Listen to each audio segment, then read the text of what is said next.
ഇനിയാണ് എന്റെ ഷോ. ടൈമായി. അപ്പൊ തുടങ്ങാല്ലേ? ഹര ഹരോ ഹര. എന്തായാലും സിനിമ വിട്ടിരിക്കുകയാണ്. നമുക്ക് ആൾക്കാരുടെ അഭിപ്രായം ചോദിക്കാം.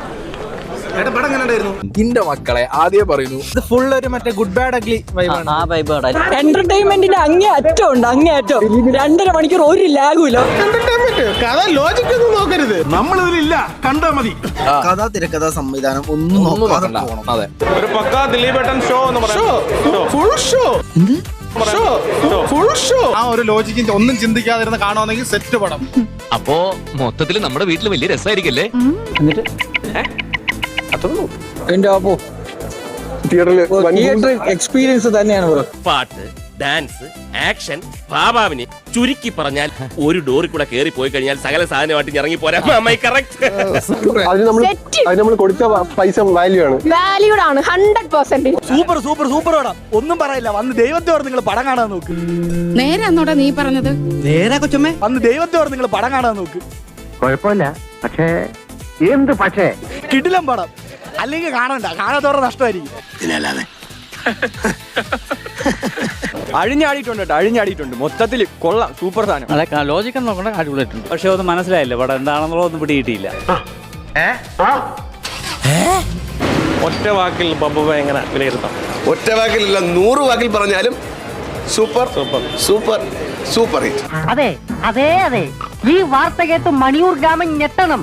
അസൂയാലിക്കളുടെ തലമണ്ടകൾ പൊട്ടിത്തെറിക്കണം. നമ്മള് ദിലീപിന്റെ പടങ്ങൾ ബഹിഷ്കരിക്കണം എന്ന് ഒരു ടീം ഇറങ്ങിയില്ലേ, അവരൊക്കെ ഇന്ന് മാളത്തിൽ കയറി വിളിക്കും. നമ്മളെയാണല്ലോ മച്ചമ്പി. കാര്യം ഈ പടം കണ്ടു കഴിഞ്ഞാൽ ഇപ്പൊ ഈ സീസൺ മൊത്തത്തിൽ റാഞ്ചി കൊണ്ടാവും. ക്രിസ്മസ് മൊത്തത്തിൽ റാഞ്ചി തൂക്കി അങ്കിൾ സീൻ തൂക്കി. പക്ഷെ എന്റെ നോവലിൽ ഇപ്പോൾ ആവശ്യം അപ്രതീക്ഷിതമായ ഒരു ട്വിസ്റ്റാണ്, ഒരു വമ്പൻ ട്വിസ്റ്റ്. ലാലേട്ടന്റെ ഇൻട്രോ തിയേറ്റർ മൊത്തം മറ്റേ അതായത് മറ്റേ പറഞ്ഞോളൂ, മറ്റേ ഇതില്ലടാ, ഇത് തിയേറ്റർ മൊത്തം മറ്റേ തിയേറ്റർ മൊത്തം മറ്റേ അപ്പൊ വന്താൻ തലവരവാ അതിധൈര്യമായിട്ട് മുഞ്ചിരിക്കുന്നു. എങ്ങനെയുണ്ട്? ഫാൻസ് എല്ലാം ഒരു മോഹൻലാലിനെ വെച്ച് നല്ല രീതി ചെയ്തിട്ടുണ്ട്. പക്ഷെ പടം ഒന്ന് കാണാനായിട്ട് ഒന്നും തന്നെ ഇല്ല. അല്ല, എന്തെങ്ങനെയൊക്കെ പറയണേ? പിന്നെ ഞാൻ എങ്ങനെയൊക്കെ പറയണം? ഭയങ്കര നെഗറ്റീവ്. സത്യം പറഞ്ഞാൽ പറയാലോ, പടം കൊള്ളത്തില്ല. നെഗറ്റീവ് എന്ന് പറയാൻ 100% നെഗറ്റീവ് തന്നെ. ഇവിടെ എന്തൊക്കെ ബഹളായിരുന്നു. സിനിമ എടുക്കാൻ പോകുന്നു, സംവിധാനം ചെയ്യാൻ പോകുന്നു, ഇപ്പൊ എന്തായി? എടാ എന്താ പറ്റിയെന്നറിയോ? നീ ഒരു കോപ്പും പറയാൻ നിക്കണ്ട. ഞാൻ എന്നേ പറഞ്ഞില്ലേ ഇതൊക്കെ പറ്റിപ്പാണം. പടം ആവറേജ്, ബിലോ ആവറേജ്, അത്രേ പറയാൻ പറ്റും. ഞാൻ കാണുമ്പോ പടം ഹിറ്റായിരുന്നല്ലോ. ഹിറ്റ് തന്നെ തലക്കാ കിട്ടേണ്ടത്. കൊള്ളത്തില്ലെന്ന് പറയാ, കൊള്ളത്തില്ലെന്ന് തന്നെ പറയണം. അല്ല ചുമ്മാ മാറേണ്ടെന്തോ നെഗറ്റീവ്. പടം കൊള്ളത്തില്ല, അത്ര തന്നെ. എനിക്കിഷ്ടപ്പെട്ടു, എനിക്കിത് വളരെ ഇഷ്ടപ്പെട്ടു.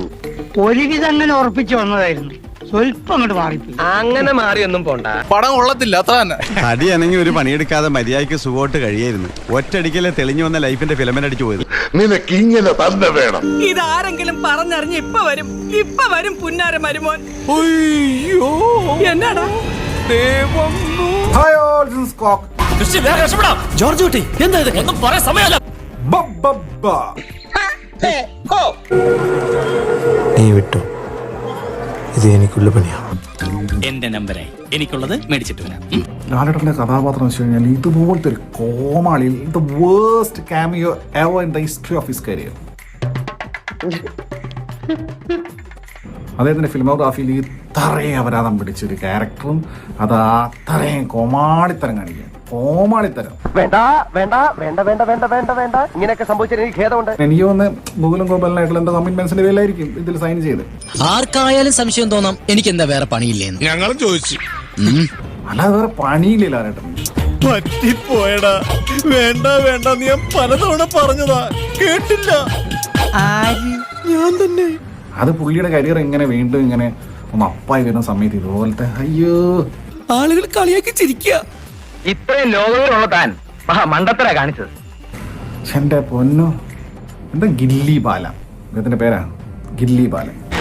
എന്തുള്ള പേരാണത്? എന്നിട്ട് പറയാം ഞാൻ ഗില്ലി ബാലയാണ്, ദില്ലി ബാലയല്ല. അത് ഇടക്കിടയ്ക്ക് പറയാം. എന്തൊരു വെറുപ്പിക്കലാണേ. എന്ത് ചീഞ്ഞ കോമഡിയാണ്. കൊള്ളൂല്ലേ? വേണ്ടായിരുന്നു. ഭയങ്കര മോശമായി പോയി. എനിക്കും തോന്നി. ലാസ്റ്റ് ഒരു കാട്ടിലുള്ള ഒരു സീനൊക്കെ ഉണ്ട്. എന്റെ പൊന്നോ, കാട്ടിൽ കാട്ടവരാതം ലാലേട്ടന്റെ കഥ. അയ്യോ, ഒട്ടിയിട്ടൊക്കെ വരുമ്പോ അത് കണ്ടു കഴിഞ്ഞുള്ള അവസ്ഥ ആലോചിച്ച് നോക്കുക. കഷ്ടം കഷ്ടം. അപ്പുറ സൈഡിൽ പോട്ടെ, ദിലീപ് കാണിക്കുന്ന പോട്ടെ, പുള്ളിയുടെ സിനിമയാണെന്ന് വിചാരിക്കാം. ഇതിൽ കയറി ലാലേട്ടൻ കോമാളിത്തരം കാണിച്ചെന്തിനാണ്? പോലാളി, ഞാൻ ഉപദേശിക്കുന്നു കരുതരുത്. നല്ല നനവുള്ള നിലമാണെന്ന് കരുതി ഇവരൊക്കെ ആവശ്യത്തിലധികം കുഴിക്കുക. ഇങ്ങനെ പോയാൽ തറവാട് പടുകുഴിയിലായി പോകും. അയ്യോ, കോസ്റ്റ്യൂംസും വിഗെല്ലാം കാണാം. ചാപ്ര വിഗെല്ലാം വെച്ചിട്ട് കുറെ താടിയും കളഞ്ഞ് മീശയും വെച്ച് എന്നിട്ട് ഇങ്ങനെ ഒരാവേശത്തിലെടുത്ത് ചാടി വേണ്ടായിരുന്നു അല്ലേ? മേലിൽ ഇത്തരം സംഭവങ്ങൾ പറ്റാതെ സൂക്ഷിക്കുക. അഥവാ പറ്റിപ്പോയെങ്കിൽ പിന്നെ എനിക്കൊന്നും പറയാനില്ല. ഇനിയിപ്പോ എന്താ നിന്റെ അടുത്ത പരിപാടി സഹു? ഇതെന്റെ തലവിധിയാ. കൈവിട്ടു പോയതൊക്കെ തിരിച്ചു പിടിക്കാവുന്ന ഒടുവിലത്തെ ലോട്ടറി ആയിരുന്നു അത്. പരാജയത്തിന്റെ പടുകുഴി കിടക്കണ എനിക്ക് ഇനി എന്നാ നഷ്ടപ്പെടാൻ? ഒളിച്ചോടരുത്. സ്വന്തം അസ്ഥികൾ കൊണ്ട് വജ്രായുധം ഉണ്ടാക്കുക. സ്വദേഹീയത്തെ ആയുധമാക്കിയ നരനെ വെല്ലുവാൻ നാരായണന് പോലും കഴിയില്ല. പിന്നെ ഈ ജയവും പരാജയവും ഒക്കെ നമ്മൾ ദൈവത്തിന് വിടുന്നു. 1000 വോട്ടേ തനിക്ക് കിട്ടിയുള്ളൂവെങ്കിലും ആ 1000 പേരും തന്റെ ഒപ്പമാ. തന്റെ നേതൃത്വം അംഗീകരിച്ചവരാ. അത് മതിയടോ. എല്ലാം നല്ലതിനാണെന്ന് കരുതി സമാധാനിക്കുക. ഞങ്ങളുണ്ട് കൂടെ.